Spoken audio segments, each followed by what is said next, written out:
Hai, nama saya Nurul Azila binti Yusuf. Saya merupakan pelajar UTM SPES Kuala Lumpur.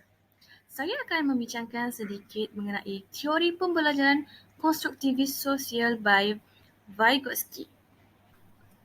Menurut Vygotsky, teori pembelajaran sosial konstruktivis adalah satu teori mengenai perkembangan konsep di mana peringkat kanak-kanak sesuatu perkara itu berkembang secara logikal serta rasional dengan bantuan verbal oleh orang lain di mana konteks sosial memainkan peranan yang penting dalam pembelajaran. Pandangan konstruktivis sosial oleh Vygotsky juga ialah motivasi pelajar untuk belajar dipengaruhi oleh pengalaman yang berjaya dan berkeyakinan diri serta guru berperanan sebagai facilitator dan pembelajaran berasaskan konteks penting. Secara amnya, teori pembelajaran kognitif sosial merujuk kepada pembelajaran boleh membawa kepada perkembangan. Perkembangan tidak boleh dipisahkan daripada konteks sosialnya. Kanak-kanak membina pengetahuan mereka sendiri dan bahasa memainkan peranan penting dalam mental perkembangan. Konsep utama dalam konstruktivis sosial ialah sosial budaya, perkembangan bahasa, zon perkembangan proksimal dan scaffolding. Seterusnya ialah konsep utama teori kognitif Vygotsky. Dalam teori ini, ia menekankan pembelajaran sosial budaya. Kedua, pengalaman kehidupan yang akan dilalui akan diterapkan oleh minda. Ketiga, self-talk berlaku dan kemudian beralih ke inner speech untuk memproses pengalaman yang dilalui. Dan keempat ialah perkembangan bahasa.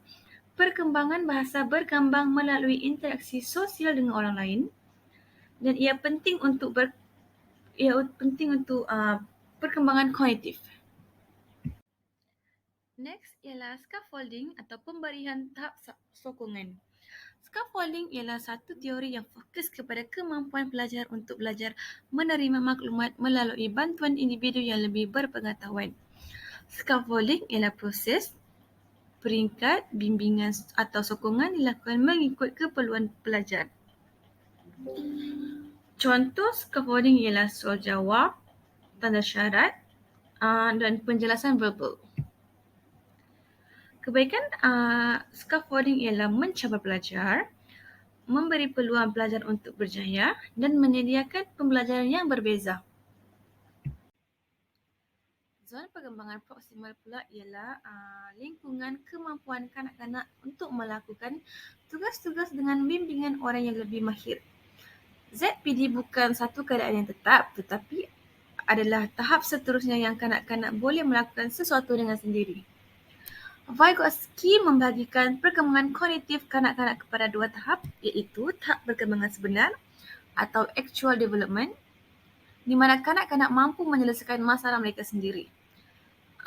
Tahap kedua ialah tahap perkembangan potensi ataupun potential development iaitu kanak-kanak belum mampu untuk menyelesaikan masalah tetapi ada potensi untuk melakukannya. ZPP terbahagi pada 3 zon. Zon yang pertama ialah kemahiran yang sudah dikuasai dan zon kedua ataupun ZPD, kemahiran yang boleh dilakukan dengan bantuan dan zon ketiga ialah kemahiran yang tidak boleh dilakukan dengan bantuan.